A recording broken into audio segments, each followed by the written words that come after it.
Kia ora koutou, New Zealand. Welcome along to the Boil Up's Top 5 Fridays. This week we're looking at New Zealand's top 5 most heated and awkward interviews on TV of all time. Starting off at number 5, we've got the guy your granddad always talks about.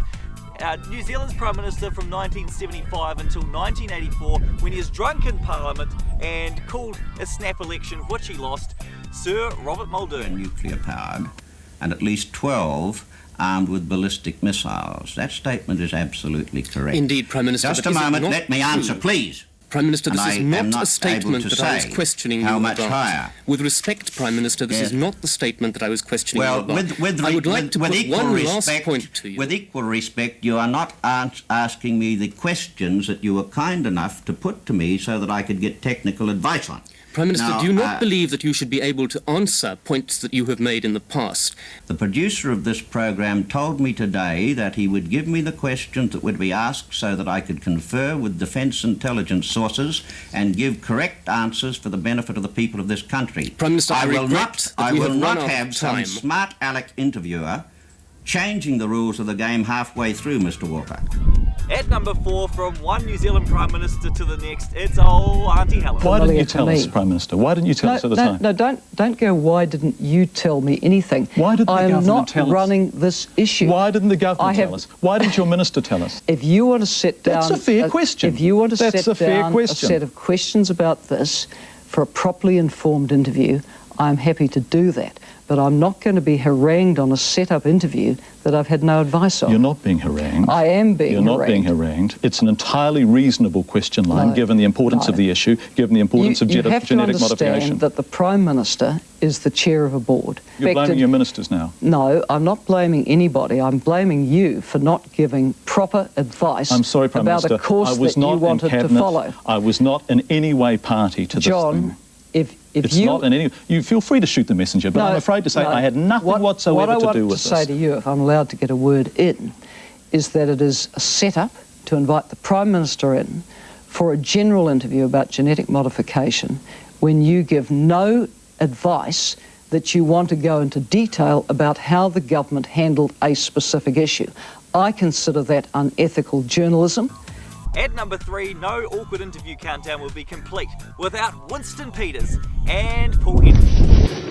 Now, is that clear? Have you or New Zealand first? Now, look, here we go again. You practicing being an amateur QC, and that's actually repugnant.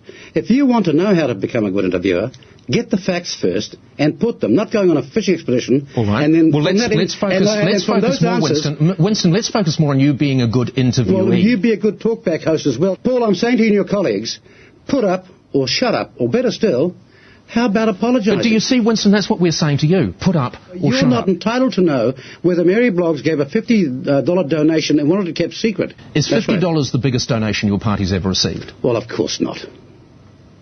Now, Paul, you can do better than that. You suggested today that money comes from cake stalls. That's a lot of cakes. Oh, I just gave an example of some group of women who have raised $35,000. I know it might sound demeaning to some of the high-flying, Chardonnay-drinking journalists, but that's what ordinary people do. So it hasn't all come from cake stalls? Well, of course not. I see, if you're going to be stupid, Paul, and carry on with the second question before you get over the first hurdle... Winston Peters, I thank you very much for joining us this evening. You're welcome. At number 2, Sir Paul Holmes in his prime with Mr. America's Cup, Dennis Conner. But you said at the time Bruce Farr was a loser. You said that you were sailing against a dog. You said New Zealand, the team, was full of shit. Do you think those were things that need some apology to the New Zealand people in a country, Mr. Conner, where you're going to have to spend a bit of time? Paul, you're taking things out of context, and I respectfully reserve the right to disagree with you, and I have to run now, so I'd like to thank you very much for having me on your show. I would like to wish you luck in the future, and sure look forward to being down here with the New Zealand people and their upcoming fabulous event. Thank you very much for having me. But would you be interested in apologising to Mr. Farr in public, Mr. Conner, for that incident that happened last year?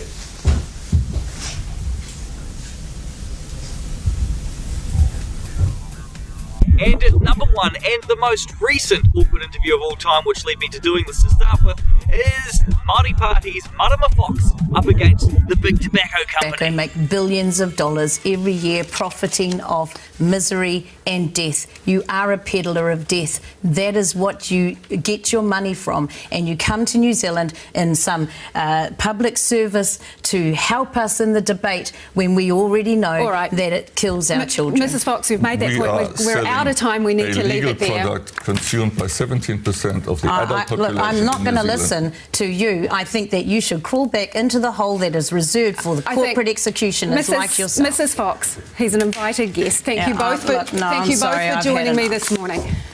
All right. Thank you very much. Well, thank you for having me anyway. Thank you for travelling to New Zealand, and Mrs Fox for joining us for at least the lion's share of that conversation. Well, that's the Boil Up's Top 5 Friday for this week. If you think we've missed one out of the countdown, make sure you let us know in the comments or on theboilup.co.nz.